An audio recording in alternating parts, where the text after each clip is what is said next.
الرحیم الحمدللہ رب العالمین وصلی اللہ علی محمد وآلہ الطاہرین۔ موضوع گفتگو ارث، اور ہماری اس گفتگو میں ارث کے کچھ احکام بیان کیے جائیں گے۔ سابقہ درس میں ہم نے توجہ دلائی کہ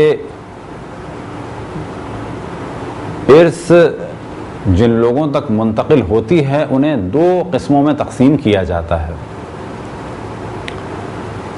ان میں سے پہلی قسم ہے نسبی اور دوسری قسم ہے سببی۔ نسبی قسم سے مراد یہ کہ وہ افراد جو رشتہ دار ہیں۔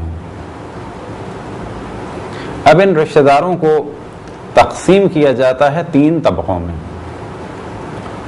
تین طبقوں سے مراد یعنی تین گروہوں میں، اور جب تک پہلے گروہ کے افراد یا پہلے طبقے کے افراد موجود ہیں اس وقت تک دوسرے طبقے کے افراد تک میراث نہیں پہنچے گی، اور اگر پہلے کے افراد نہیں ہیں اور دوسرے کے افراد ہیں تو دوسرے تک میراث پہنچے گی لیکن تیسرے تک نہیں پہنچے گی، اور اگر تیسرے طبقے کے افراد موجود ہیں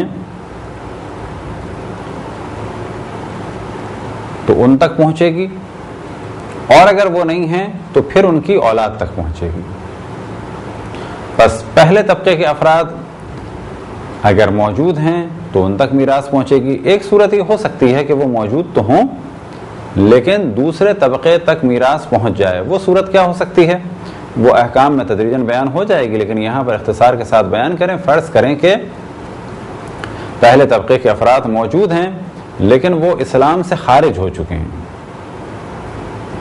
اب کیونکہ مسلمان کی میراث غیر مسلم کو نہیں پہنچ سکتی، چاہے وہ اس کا بیٹا ہی کیوں نہ ہو، تو ایسی صورت میں اس کی میراث پہنچے گی دوسرے طبقے کے افراد کو۔ اب یہ گفتگو واضح ہونے کے لیے ضروری ہے کہ پہلے مرحلے میں طبقات کو بیان کیا جائے، یعنی پہلے گروہ کو، پھر دوسرے گروہ کو اور تیسرے گروہ کو بیان کیا جائے۔ پہلا طبقہ میراث کا ہے ماں باپ اور بچے، اور اگر بچے نہ ہوں تو بچوں کے بچے۔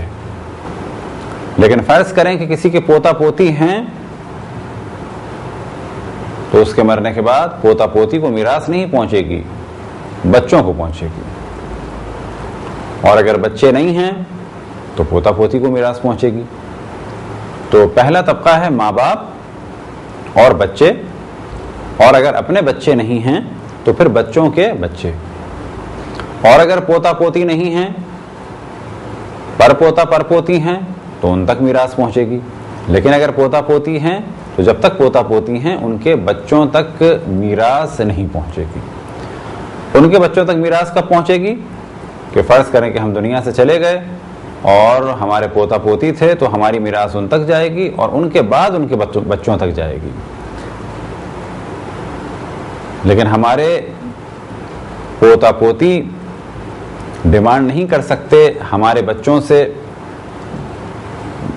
میراث کو یا مال کو کہ یہ ہمارے دادا چھوڑ کے گئے تھے۔ کہا جائے گا کہ اگر ہم مرے ہیں تو ہمارے بعد ہمارے بچوں کو ملے گی میراث، چاہے وہ بیٹے ہوں یا بیٹیاں ہوں، اور پھر اگر ہمارے بچے نہیں ہیں تو ہمارے نواسی نواسا پوتی پوتا کو ملے گی اس ترتیب سے جو بعد میں بیان ہوگی، اور اگر وہ بھی نہیں ہیں تو پھر ان کی اولاد کو ملے گی۔ لیکن جب تک پہلا مرحلہ موجود ہے دوسرے مرحلے تک نوبت نہیں آئے گی، یعنی اس کو میراث نہیں ملے گی۔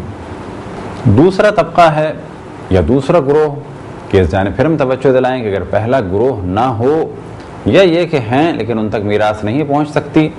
میراث نہیں پہنچ سکتی سے ایک ہم نے مثال دی کہ کیوں نہیں پہنچ سکتی۔ فرض کریں کہ جس تک ہماری میراث پہنچنی ہے خدا نخواستہ معاذ اللہ وہ کافر ہو گیا، یا یہ کہ جس کی میراث جس تک پہنچنی ہے تو جس تک میراث پہنچنی تھی اس نے قتل کیا ہے اس شخص کو کہ جس سے میراث ملنی ہے۔ فرض کریں کوئی بیٹا اپنے باپ کو قتل کرے تو وہ میراث سے محروم ہو جائے گا۔ اب کیونکہ بیٹا طبقے اول میں ہے، بس کیونکہ طبقے اول میں موجود ہونے کے باوجود بھی اس کو میراث نہیں ملے گی۔ تو مثال یہ کہ اگر کسی آدمی کا ایک ہی بیٹا ہو اور یہ بیٹا اپنے باپ کو قتل کر دے تو اس باپ کے مرنے کے بعد اس کی میراث اس کے قاتل بیٹے کو نہیں ملے گی، بلکہ اگلے مرحلے کے یا اگلے طبقے کے جو افراد ہیں ان کو ملے گی۔ بس پہلے طبقے کا ہم نے ذکر کیا، اب ہے دوسرا طبقہ۔ دوسرے طبقے میں ہیں ماں باپ کے بھی ماں باپ، یعنی دادی دادا اور نانی نانا، اور ان کے اوپر یعنی پردادی پردادا اور پرنانی پرنانا، یعنی نانی کے ماں باپ اور نانا کے ماں باپ، دادی کے ماں باپ اور دادا کے ماں باپ،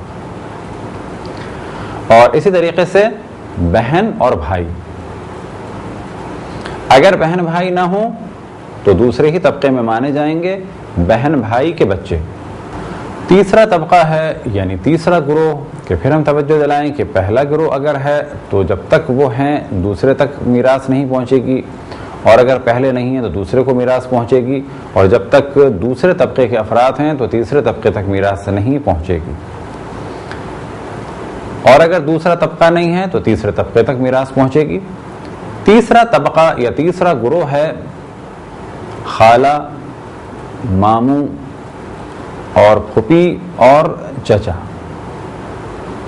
اور ان کی اگلی نسل۔ بس اگر کوئی شخص مرا، اس کا نہ باپ تھا نہ ماں اور نہ ہی بچے، یعنی پہلے طبقے کے افراد نہیں تھے، اب سوال کیا جائے گا دوسرے طبقے کے افراد ہیں، یعنی دادی یا دادا یا نانی یا نانا یا بہن یا بھائی، تو فرض کریں کہ نہ دادی نہ دادا نہ نانی نہ نانا نہ بہن نہ بھائی، اور نہ ان کے بچے، یعنی نہ بھانجی بھانجا نہ بھتیجی بھتیجا۔ تو اب نوبت آئے گی کس پہ؟ مرنے والے کے چچا کو میراث ملے گی، پھوپھی کو میراث ملے گی، خالہ کو میراث ملے گی اور ماموں کو میراث ملے گی، اور اگر یہ بھی نہ ہوں تو پھر ان کے بچوں کو میراث ملے گی۔ بس فرض کریں کہ ایک شخص مرا یا خاتون کا انتقال ہوا اور نہ ان کے ماں باپ تھے نہ بہن بھائی تھے نہ بچے بیٹا بیٹی تھے اور نہ ہی دادی دادا نہ ہی نانی نانا، ان کی ایک خالہ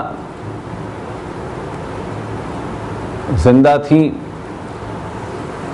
تو یہ ساری ارث اس خالہ کو پہنچے گی۔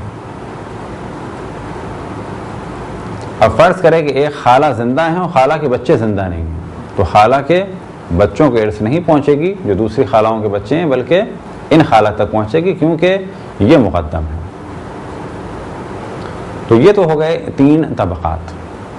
اب اگر کسی کے تیسرے طبقے کے بھی رشتہ دار نہ ہوں، یعنی نہ اس کی خالہ نہ ماموں نہ پھوپھی نہ چچا اور نہ ہی ان کے بچے، تو اب یہ میراث پہنچے گی ماں باپ کے خالہ اور ماموں اور پھوپھی اور چچا، اور اگر ماں باپ کے بھی خالہ ماموں پھوپھی چچا نہ ہوں تو پھر یہ میراث پہنچے گی نانی نانا اور دادی دادا کے خالہ ماموں اور چچا اور پھوپھی تک، اور اگر وہ نہ ہوں تو پھر ان کے بچوں تک۔ بس پھر اس چیز کو بیان کریں، اگر کسی کے طبقے اول و دوم اور طبقے سوم یعنی تینوں طبقات کے رشتہ دار نہ ہوں تو پھر یہ میراث پہنچے گی ماں باپ کے چچا اور پھوپھی اور خالہ اور ماموں تک، وہ نہ ہوں تو ان کی اولاد تک، وہ نہ ہوں تو پھر نانی نانا کے چچا اور پھوپھی اور خالہ اور ماموں، اور اگر ان کے بھی نہ ہوں تو پھر ان کے بچوں تک پہنچے گی۔ تو یہ تو ایک مختصر سی گفتگو تھی طبقات کے بارے میں کہ جب تک یہ طبقات ہیں اس وقت تک یہ میراث کسی تک نہیں پہنچے گی۔ اب اس جانب میں توجہ دلائیں کہ یہ سب کے سب نسبی ہیں، یعنی پیدائشی رشتہ دار ہیں۔ اب اگر ان کے ساتھ ساتھ سببی بھی ہوں، یعنی مرنے والے کی بیوی یا اگر خاتون کا انتقال ہوا ہے تو شوہر، تو اب تک ہماری گفتگو ہے طبقات کے بارے میں۔ میاں کی میراث بیوی کے لیے اور بیوی کی میراث شوہر کے لیے، اسے چوتھے مرحلے میں جداگانہ بیان کریں گے، کیونکہ اس وقت ہمارا موضوع چل رہا ہے نسبی طبقات اور ان کی میراث۔ اب انشاءاللہ اگلے مرحلے میں بیان کریں گے طبقے اول کی میراث کے مسائل۔ خداوند تبارک و تعالیٰ سے دعا ہے کہ بحق محمد و آل محمد ہمیں اپنے رسول اپنی حجتوں خصوصاً امام زمان علیہ الصلاۃ والسلام کی معرفت اور اطاعت کی توفیق عطا فرمائے۔ وصلی اللہ علی محمد و آلہ الطاہرین۔